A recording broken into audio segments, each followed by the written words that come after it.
From Fox 8 Sports, this is the Overtime Podcast. From the Fox 8 studios in New Orleans, this is the Fox 8 Overtime Podcast. I am your host, Sean Fazende. Riding shotgun, as he customarily does, is Andre Johnson Jr. It's a new week, but before we get into the content, be sure to like, share, rate, review, subscribe to this channel. If you are watching on YouTube right now, hit that subscribe button. The bell notification goes off. Then you know when we have some new video up on the site. Now, to be fair, Andre, we have not had the video up the last couple of days. We normally would have it on a Wednesday and a Friday, but I took a small family, I'll put vacation in air quotes here, because it's a lot of work when you send an 11 and a 6-year-old with you to Disney World. Ooh. And I was there for about 4.5 or 5 days. My wife, my in-laws, my kids.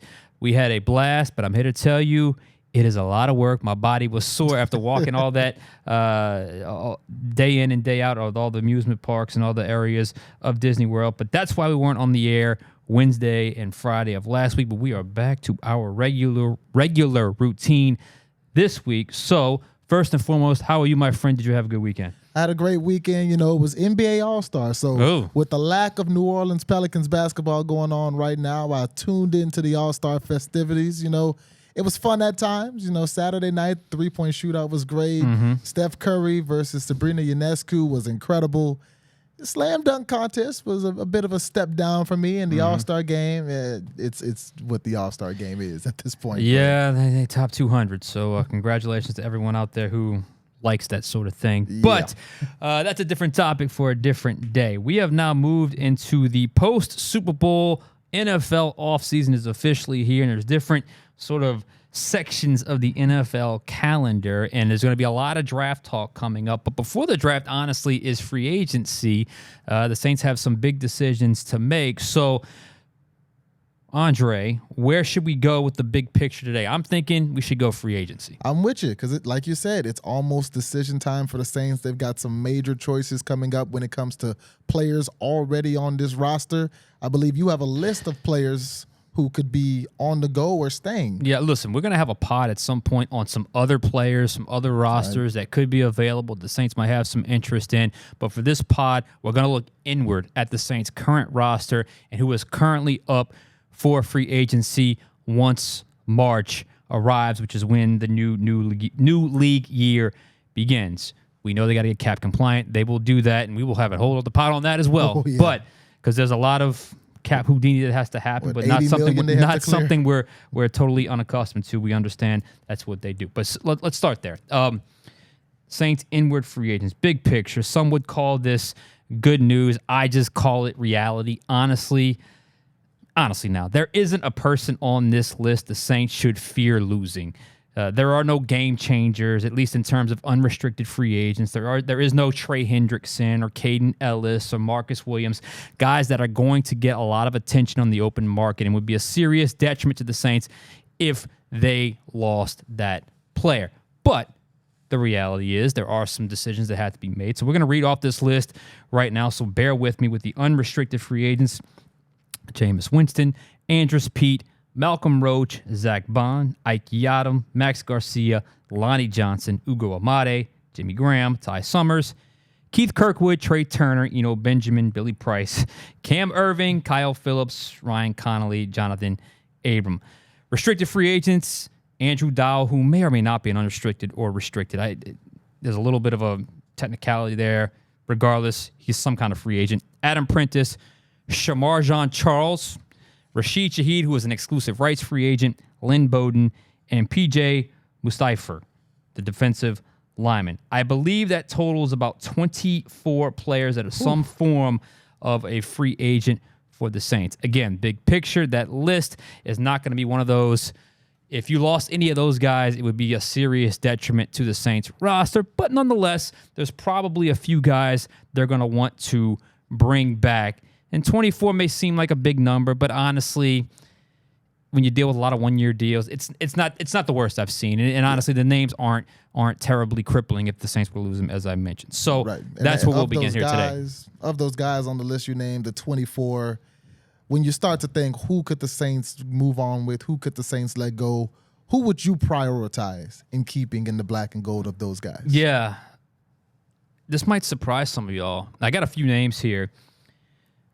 But the guy I would prioritize as an unrestricted free agent. Now, he's not the most important player on this list, but he's an unrestricted free agent, so other teams could possibly bid on him. But if it were me, Isaac Yiadom. Isaac Yiadom, to me, he was such a find last year. The secondary didn't miss a beat when Marshawn Lattimore went down with injury. Part of me thinks his emergence is what allowed the Saints to try and give themselves this option with the Marshawn Lattimore potentially getting traded with the contract restructuring. I still don't understand it, but somehow, some kind of way, the contract restructure allows them the possibility of Marshawn Lattimore trade. But I think Isaac Yiadom was a very good find, led the team or was second on the team in pass breakups. He's a guy, he didn't miss a beat, and I think they needed him to step up, and he did so. So Ike Yiadom would be number one on my list. Number two is Rashid Shaheed, but he's not going anywhere. He's an exclusive rights free agent. Exclusive rights free agent means exactly that. The Saints have exclusive rights to negotiate with him. So if they offer him that tender, that 1-year deal, he can't negotiate with anyone else. His only other option at that point would be to not play football. Plus, Rashid Shaheed and this new offense is one of the more intriguing players that I want to see. The other one, Andres Pete. Yep. It depends on how you prioritize him. It depends on the new OC's view of him. If he gets a better offer somewhere at 30 or 31 years old, I think he turns 31, they will let him walk, especially if it's a nice, lucrative offer. He helped them out last year with his position flexibility, kind of saved them in certain spots when Penning was was phased out of the mix. So I think he stepped up and had a decent year, and probably someone that I didn't expect to have that kind of year. But honestly, like I said before, if another team steps in with a big offer for Andres Pete, I don't think the Saints would be overly concerned about losing him. And then probably one of the more underrated players on this list is Malcolm Roach. The Saints won't overpay for him. Right. He's a guy who's had a nice transition into the NFL. He's a nice player, tad underrated, nice in that defensive tackle rotation. Had an injury last year, but I think he would come on the cheap. Again, if he got a Shy Tuttle offer like he got from the Panthers last year, perhaps they end up losing him. But again, it's not going to be hard for the Saints to settle up on their price points here, because if any one of these guys goes over that, they're just going to let him walk. It's just it's not, to me. You're not getting in a bidding war. You're not getting in a bidding war with any of these guys. So I think those would be the ones I would say they would prioritize the most: Yiadom, Shaheed, Pete, and Malcolm Roach. I agree with you with your number one for sure. At the top of my list was Isaac Yiadom. I believe I've said it on this podcast before. I think Isaac Yiadom has been the most underrated player on this Saints defense last season. Mm-hmm. He's tied for 8 in the entire league. He's tied for 8 in pass breakups. He was asked to guard a lot of talented receivers this year, and he held his own. They made some big catches on him, but he also made some big breakups. He had that interception in the dome against Tampa Bay. Yiadom had a good season, and like you said, he helped them survive a unexpected injury when it came to Marshawn Lattimore. And if you talk about just last season, the top 5 players on that defense, I think Carl Granderson, I think Demario Davis, Paulson Adebo, Marshawn, you could throw Lattimore in there.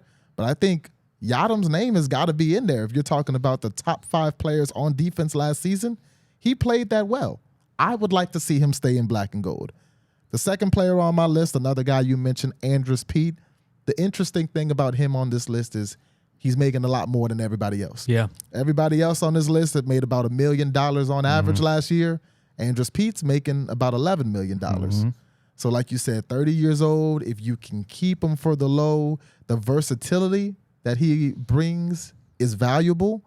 But also keep in mind you're bringing in a new offensive coordinator who's going to bring in a new offensive line coach. And we've seen those Shanahan system type guys, Clint Kubiak. They want those smaller, more mobile offensive linemen. Does Andres Pete fit the mold of what they want to build here in New Orleans? And there's also some leftover, I call it contract residue. It's when they add those voidable years and all that comes up when a player like that leaves. That's part of the risk you run when you constantly restructure and do those types of things, is when it's that guy finally hits the free agent market and you're probably not going to bring him back. Well, there's still a little bit left on the bill that's due, and that gets tacked onto the books as well. Yep. And then the third guy I have would be Zach Bond. Zach Bond, he started getting some real playing time this year at that linebacker position, and he made some plays, Sean. He made some good plays, and I really believe that there's a spot for him to make an impact on that defense. He may not be your every down linebacker. He's going to be on the field all the time, flying around the field, but in certain situations, I believe that Zach Bond, especially at the price tag that you can probably get him at, could potentially be an underrated piece on the Saints defense. And the last guy I had, I put a little question mark by. I don't think he's a guy you necessarily prioritize keeping, but I think it's interesting, would be Adam Prentice. Because the fullback is very important in the Clint Kubiak, and if you look at the tree, go one branch higher, the Kyle Shanahan system. You see how they use Kyle Juszczyk in San Francisco, which is where Kubiak's coming from. I believe the first one of the first plays, if not the very first play in the Super Bowl, went to Kyle Juszczyk. It was a pass to him. Juszczyk made a really big catch on the sidelines. They like getting the fullback out, letting him run routes, using him in creative ways. So they're really going to have to take a look at Adam Prentice and say, is this a guy that can do that? Or do we need to look outward or even start putting maybe a guy like Taysom Hill there? So I think Adam Prentice is an interesting name to watch because he's kind of been a staple for this team for a while. Yeah, and so you and I are in agreement of players. We just have it in different categories. Right. Your last two guys I have in this next category, and we'll just get right into it. To me, most intriguing free agent on this list because of what you just said. There's a serious debate about both of those guys. Number one is Zach Bond, because if the Saints are true to their offseason message of being open to change, open to a different prototype, open to new ideas, which by their actions have told us they are because they're bringing in a whole freaking new offense, Zach Bond on the defensive side of the ball would represent that open-mindedness. Is that a word? I hope so. But anyway, we're gonna go with it. Checks out to me.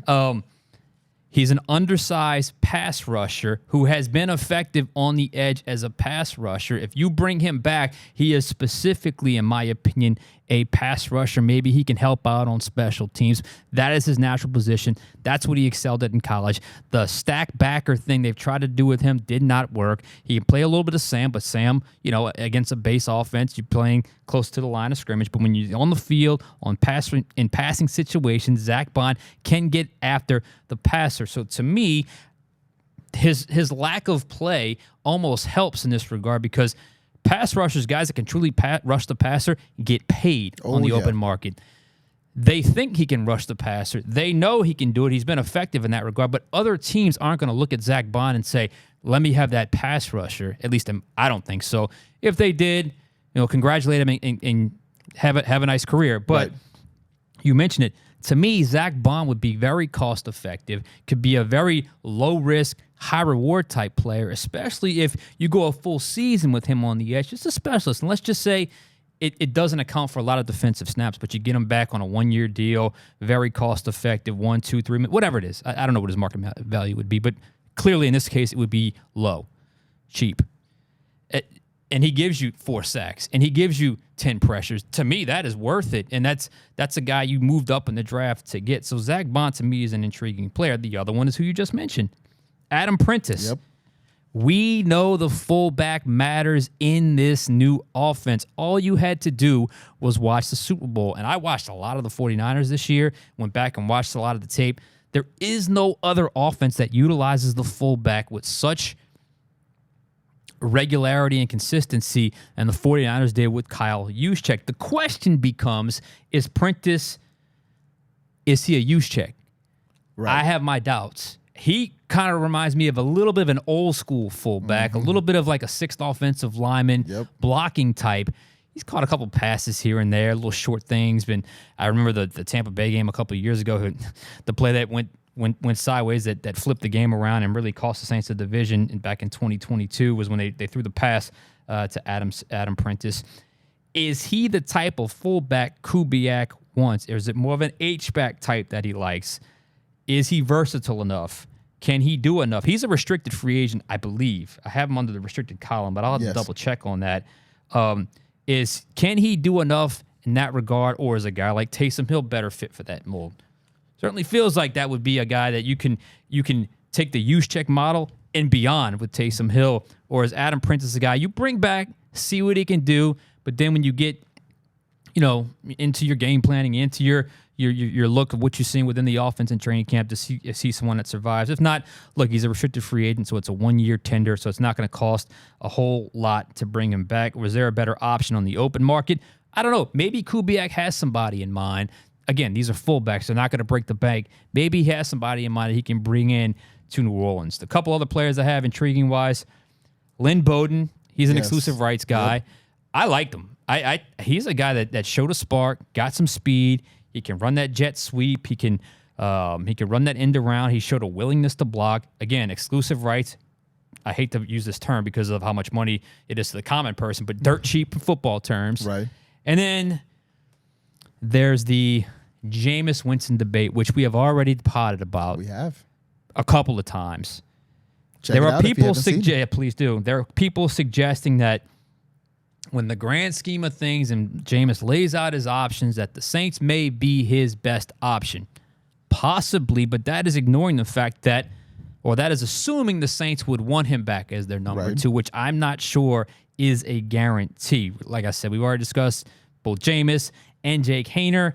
So I think that's another intriguing selection or decision on the horizon for the Saints when it comes to their internal free agents. So again, Bond, Prentice, Bowden, and of course, Jameis Winston. Right. And when you talk about intriguing, I'm pretty much on the same page as you are. The two that popped up as the most intriguing to me is a guy you mentioned earlier in Rashid Shaheed and Lynn Bowden. Because when you think of this Kyle Shanahan type system, which Clint Kubiak is obviously going to adopt a bit of, you think of motion, you think of receivers, you think of guys not just running routes, you think of end arounds, reverses, creativity. And when you think about those type of things, you need receivers that can be versatile. You need guys who can run 50 yards down the field and beat everybody down. But you also need guys who can step in the backfield, be convincing when they're in motion. And to me, Rashid Shaheed and Lynn Bowden are guys that the Saints already have that can kind of fill that role. I agree. To me, I think that's everything gets recalibrated with the new offensive coordinator and the new vision for what those guys are going to want and want to do down in and down out. What we all saw at the Super Bowl, how much does Kubiak bring with him? Probably a lot. You can't do everything because you don't have the exact personnel, but I do think there's certainly something to be said. And again, they're going to look outward as well because Kubiak certainly has his guys in mind that I'm sure are loyal to him. A couple of other honorable mentions, I'll call it that, in terms of possibilities, low cost, possibly bring them back. I like Lonnie Johnson. Yes. I think he's a guy that shows some versatility. I like Ugo Amade, a guy that stepped up in a pinch, made some plays. Keith Kirkwood is interesting. I'm not sure they don't really have a possession receiver. He always seems to find his way back. He always does. He seems to be just kind of one of those guys that they just like. Abram was a decent find last year, considering he was a practice squad guy at first, but made his way on, made a couple of plays, a couple of nice plays in the Tampa Bay game.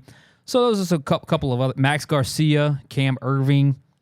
Again, veteran offensive lineman that you wouldn't necessarily run to the table the first day of free agency to bring back. But if they hang around later in free agency, you could certainly make use out of those guys. One other name I'll throw in there, and my job every Monday after the Saints play on Sunday, one of my jobs here at Fox 8 is we call it archiving. So I take all the video that we shot at the game and I watch it again, the entire game from low angle. And watching it from low angle, the field angle, every now and then there are players that jump out at me that you don't necessarily think of when you're watching the game live. One of those players we talked about earlier is Yadam. Another guy, very rarely, but occasionally that jumped out and I was like, oh, that was a nice play. That was a good tackle that's on this list, is a linebacker by the name of Ty Summers. Okay. Ty Summers didn't get a lot of playing time last year, but when he got on the field, I took notice. So obviously Ty Summers, I don't think he's going to be at the top of anybody's priority list. You could probably get him back for cheap. And for a team that could use a little bit of linebacker depth, maybe take a look at Ty Summers. No doubt. And he's a guy that can add to some special teams work as well. He's a guy that could, again, all these guys are going to be cheap. None of these guys, they're going to be handing out big-time contracts for. Right. So I could certainly see them just as a depth piece to bring back in that regard. I mentioned earlier in the pod, earlier in the show, this is an interesting part of the calendar. We're in, I guess, mid to late February. The franchise tag window opens on Tuesday around the NFL. I don't expect the Saints to be in the franchise tag market. I don't know who they would look at. We just named off the free agents, who they would need to qualify to put that franchise tag on any player. Ironically, Jimmy Graham was on that list. I know Marcus Williams got it a couple years ago, but before that, the last player to get it was Jimmy Graham, and he was not happy about it back then, if I recall correctly. And Jimmy Graham is doing some stuff outside of football lately. Did you see I think I saw he's sailing across the Arctic. Good for him, man. So. Look, man, that guy lives, man. I totally appreciate that. Right. I mean, he flies planes. Now he's sailing across the Arctic, apparently. So, you know what, Jimmy? You only got so many years on this earth. Make the most out of it. Anything you want to do, go ahead and do, Jimmy. Yeah, and he's doing that. And then, of course, end of the month into the beginning of next month will be the NFL Combine in Indianapolis. That'll provide a fresh set of, I guess, data for the draft coming up, and we'll have our eyes on some players there who could be potential fits. And then free agency starts middle of March. As I said, that's a new NFL league year. So I know Super Bowl is over and the offseason just begun, but as you can see, it gets really there are things each month where you stay busy if you cover the NFL or if you cover the New Orleans Saints like we do here at Fox 8. Anything else for you today, sir? That's all I got, Sean. That's all he's got. All right, that's a great Monday pod. Thank you for watching. We'll catch you guys next time on Overtime.